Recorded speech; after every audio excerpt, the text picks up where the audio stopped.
Welcome to Season 3 of Purposeful Empathy. My name is Anita Nowak, and this show is all about amplifying the voices of people around the globe who believe the world needs more empathy and are doing something about it. This episode was brought to you by Grand Heron International, an on-demand coaching provider for individuals and companies. Thanks for watching. Enjoy the show. Welcome to a new episode of Purposeful Empathy. Today I am joined by the fabulous Özlem Cekic. Born in Turkey with Kurdish roots, Özlem was one of the first women with a Muslim immigrant background to be elected to the Danish Parliament, where she served from 2007 to 2015. She is now the General Secretary of an organization called Bridge Builders Center for Dialogue Coffee. It's an association that builds and promotes the Danish tradition of difference and disagreement, where all feel equal and welcome to take part in critical, constructive dialogue. She's also the most recent author of Overcoming Hate Through Dialogue. We'll have some information in the description below. How I came to know of Özlem is remarkable, but first let me welcome you. Welcome to the show, Özlem. It's great to have you. Thank you, and thank you so much that I can be part of your show. Wonderful. I mentioned earlier that I'm a huge fan of TED, and you gave a talk that has now been seen by more than or close to 2 million people. It's been translated into 27 languages. It was so moving to me to hear what you had to say. Obviously, we're going to have the link so everybody can watch the talk themselves. But could you kindly start this conversation by sharing a little bit of the backstory of how you came to do the work that you're doing now? Yes, it's a very long story, but let me do it very short. I'm born in Turkey, and I have Kurdish parents, and they moved to Denmark because they are traditional immigrants. You know, they need some money and house in the village. They heard about the country, the name was Europe. So that was the reason they took from Turkey. And first live in Germany and Finland. After that, they heard a lot of people from their village live in Denmark, and they think, okay, they will only save money for one house. So it was easier for them to live in the place they know the others. So it was never mentioned. It was never the idea that we will live here. But now I believe that I'm Danish. I'm Danish as much I'm Kurdish. So in 2007, I ran for a seat in the Danish Parliament. And before that, I was active with a lot of things. I was active in the nurse union, and I make a lot of voluntary jobs. But of course, the biggest thing was to run for a seat in the Danish Parliament. And I get elected, but very soon I find out that a lot of people was not happy to have me there. So I received a lot of hate mails. And in the beginning, I just deleted them because I think, what is the reason that I should answer them? Because they didn't understand me and I didn't understand them. So we have no reason to contact. But after a while, a Nazi began to harass me, as I talk about this in my TED Talk too. And one day we was in the zoo. I have my eldest son. He was 9 years, and Jasmine was only half years. And he was just coming inside, and we look at the lions, and my phone kept ringing. And I know that it was the Nazi because he called me sometimes 40 times at the day. 40 times. It was horrible, and he hated Muslim people, and he had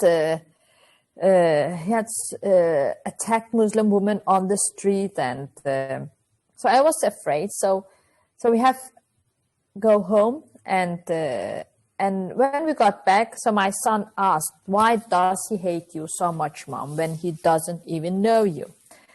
So I said, "Some people are just stupid." And at the time, I actually thought it was pretty clever answer. And the conversation was closed because he was the stupid, I was the the good guy. And but after a while, I told about this of my friends, and he said, "Did you really say to your son that he was stupid?" And I said, "Yes." I said, "Oh, come on. You should visit them." I said, "Visit who?" "You should visit the people who sent you hate mails." And I think, but what's the point of contacting racists? I asked him, and he said, then you can confront your own racism. I didn't understand him. And I think I can't visit them because they will kill me. And he said, "Oh, come on, they will not kill a member of the Danish Parliament. And if they killed you, you would become a martyr. So it's pure win-win situation for you." So I think, oh, no, I don't want to be killed and I don't want to visit them. But after I turned home again, I think maybe it will be good to visit them so they could meet a Muslim as me, who paying tax and who's supporting democracy and who's not terrorist. So maybe I can make them good again. So that was my mission, to make people good again. So just to put a pause for a second, and I don't mean to interrupt you, like this is a man who was calling you 40 times a day, leaving messages of hate, and he accosted you in the zoo, and you took your kids out of that harm's way, and you had this colleague tell you, go meet with this man. Well, what were some of the things that he said, just out of curiosity, without trying to be triggering?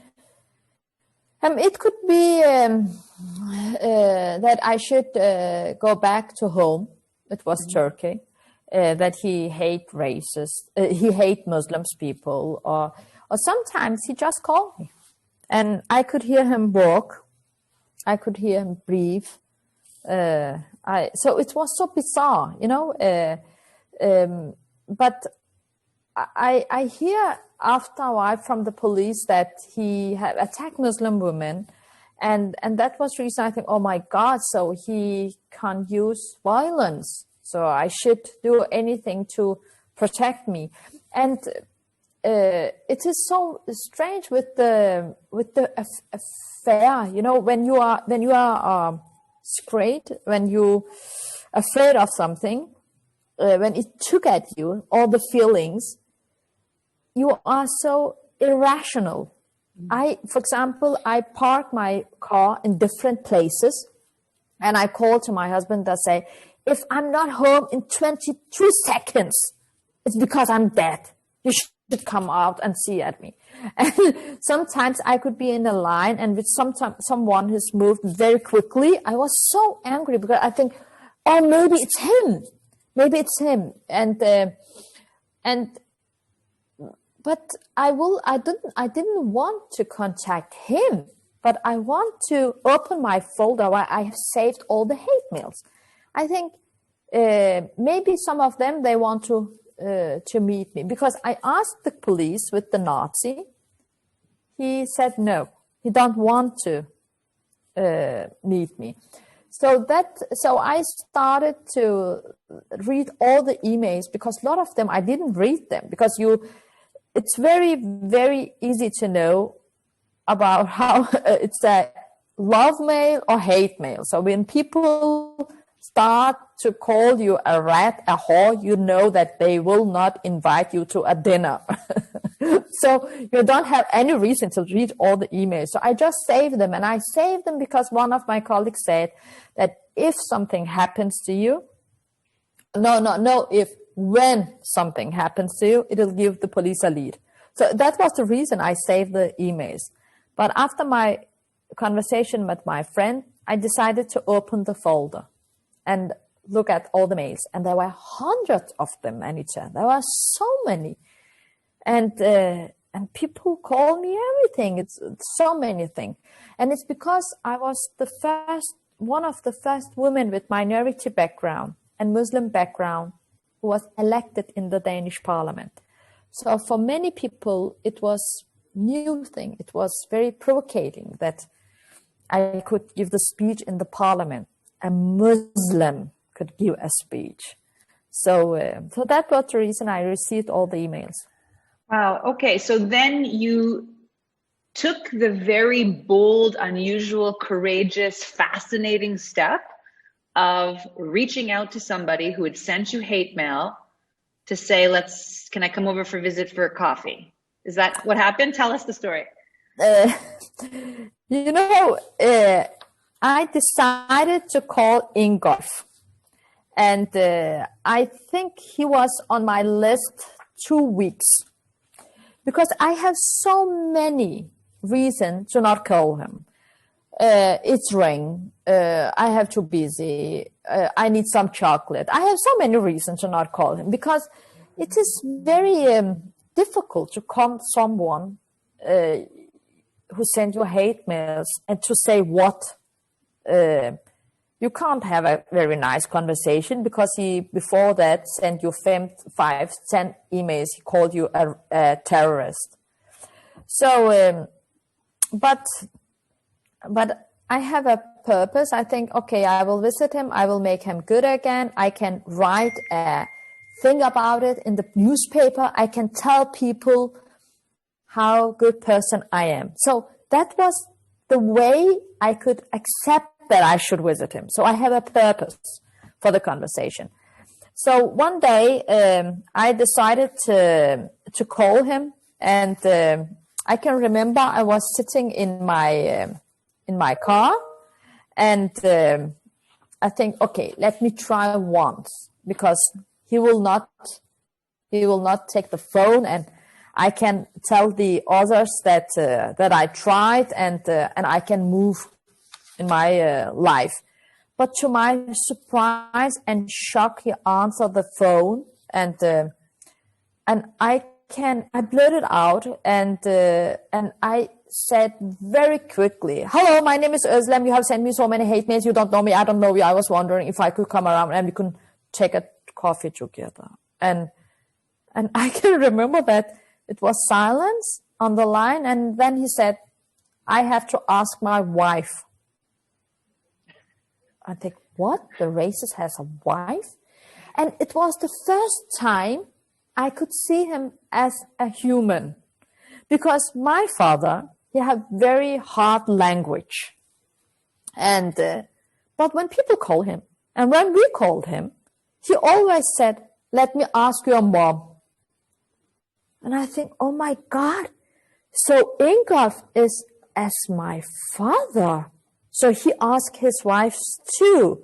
And that was first time I could put a picture and I could put a body on this email. And a couple of days later, we met at his house. But before that, I make an agreement with my husband that if he couldn't contact me after 1 hour, I give him the address, the phone number, the name, so he could contact the police.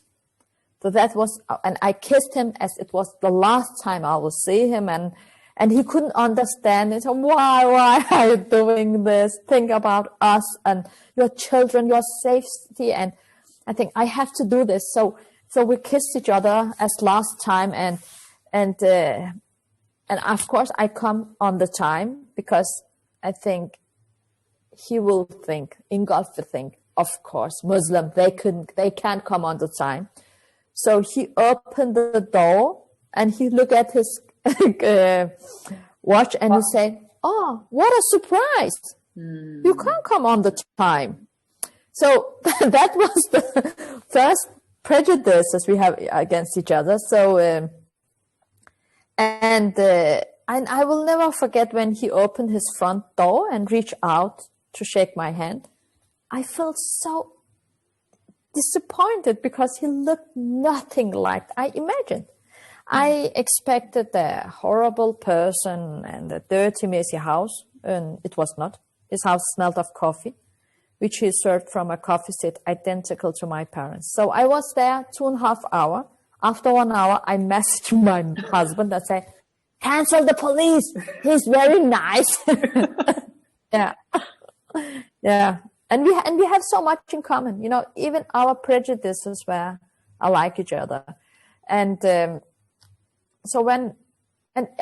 was so ambivalent after that, because when I got home, I was so ambivalent about my experience. On the one hand, I really, really liked him.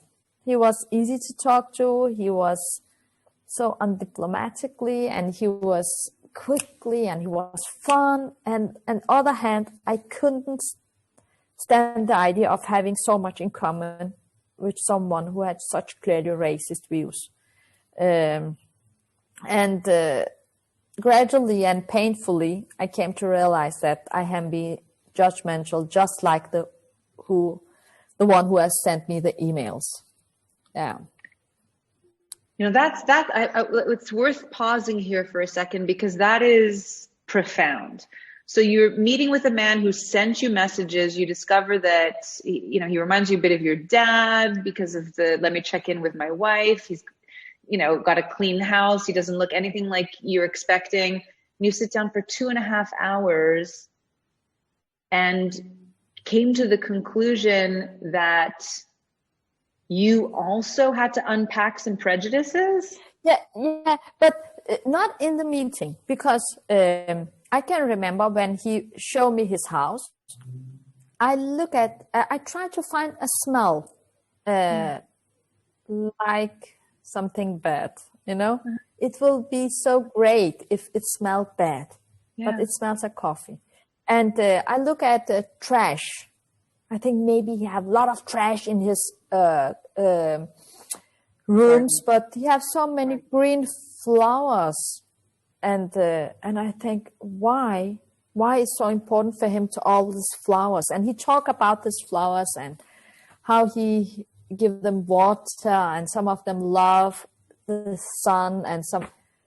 I think why he has this kindly side too, and I record the conversation because I want to write about it to the newspaper, so I could show all the world how good I was to change the other person's opinion.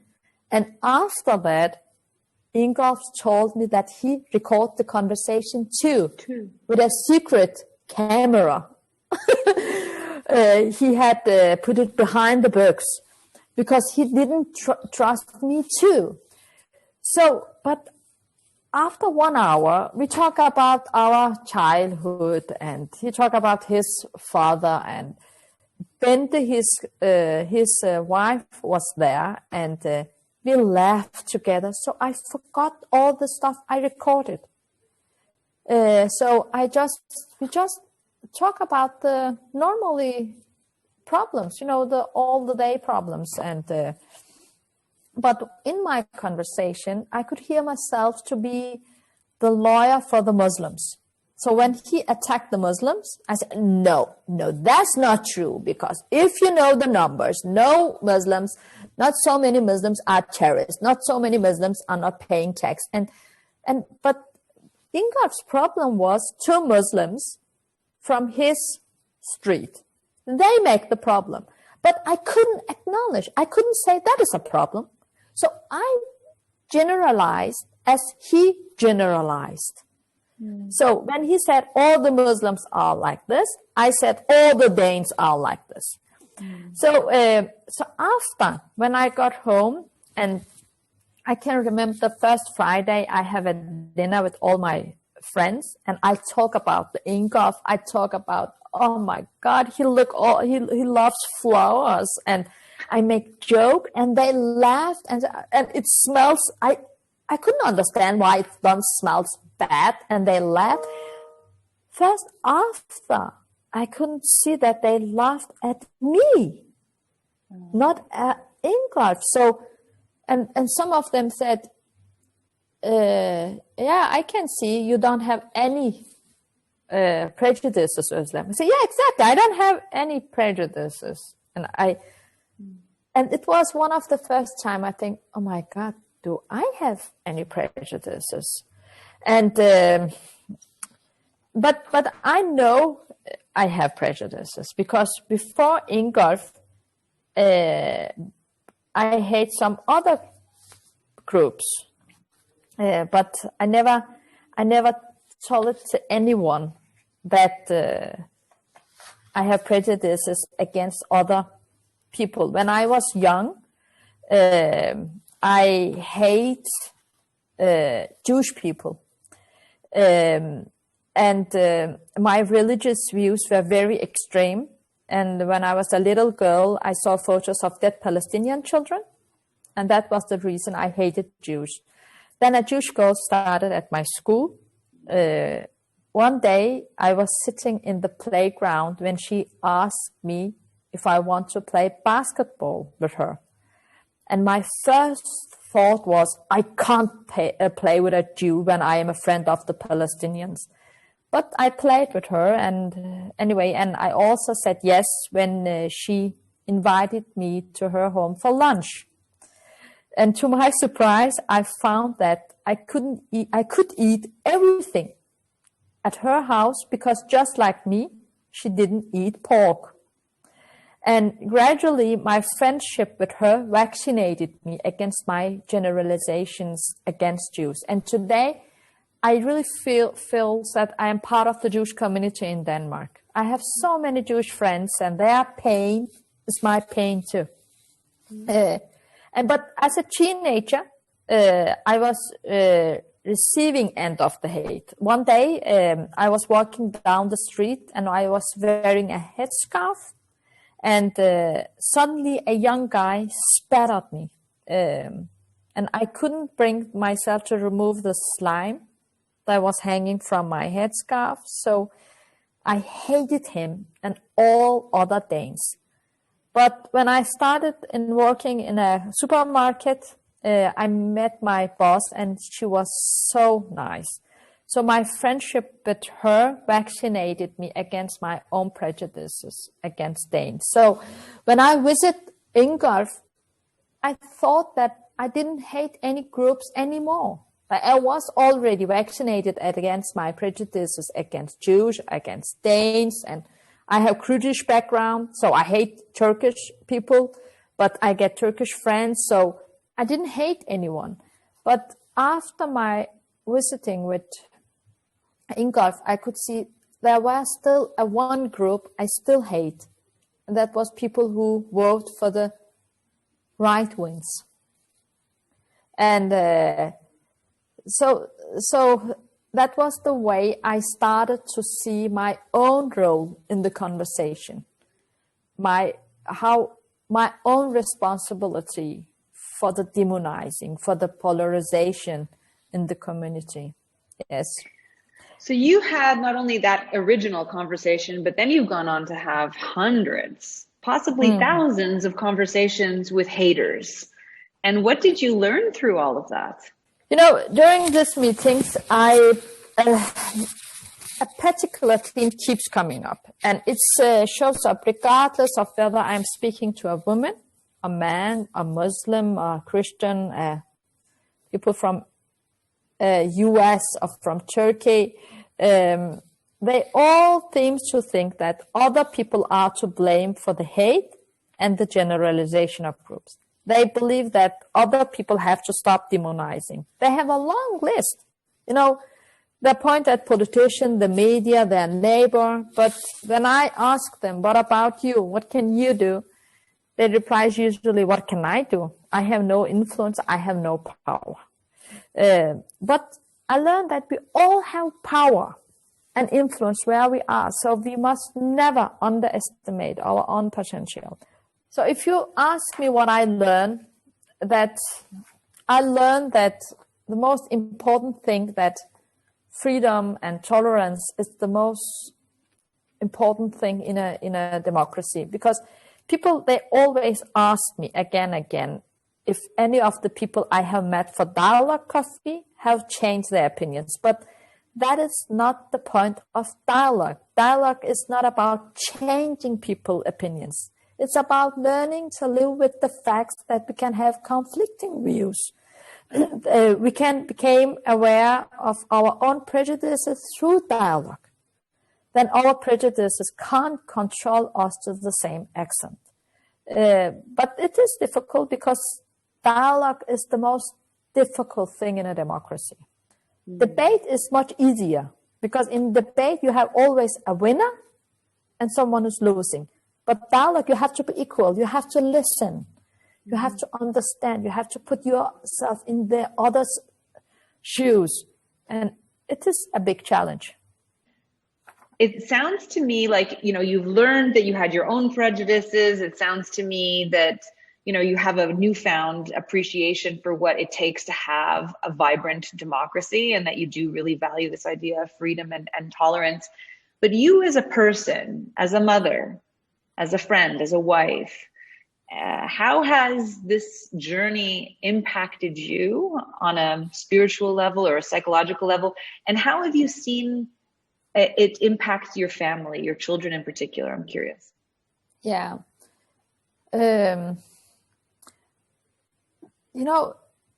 It is difficult to work with peace. Peace sounds good, but war sells best. So when you work with peace, you have many enemies. Because a lot of people, a lot of different organizations, parties love conflicts. And every peace process is very painful because it means that you have to sit with people. You don't have some things agree with. You don't share their values. Sometimes it's so difficult to hear their wishes. And that is the same when I'm sitting with people who want me dead, saying the horrible things to my children. He generalized so much the Muslims people, and I have to listen to all their very horrible words. But sometimes I think, what is the alternative? If we don't talk with each other, what is the alternative? So if we really want to make peace, and if we're really against war, we have to actively work for the peace. So it means you can't make peace with your friends. You have to make peace with your enemies. You have to sit with them. So sometimes I call myself a bridge builder, but I'm not bridge builder all the time. Sometimes I make trenches too between people because it's difficult to remember all the values when you work as a bridge builder. And I have secret address today, and I could never imagine to post my children's pictures on Facebook or social media because a lot of my threats, it's about they want to kidnap my children. And last year I gave 30 cases to the police, threatening cases.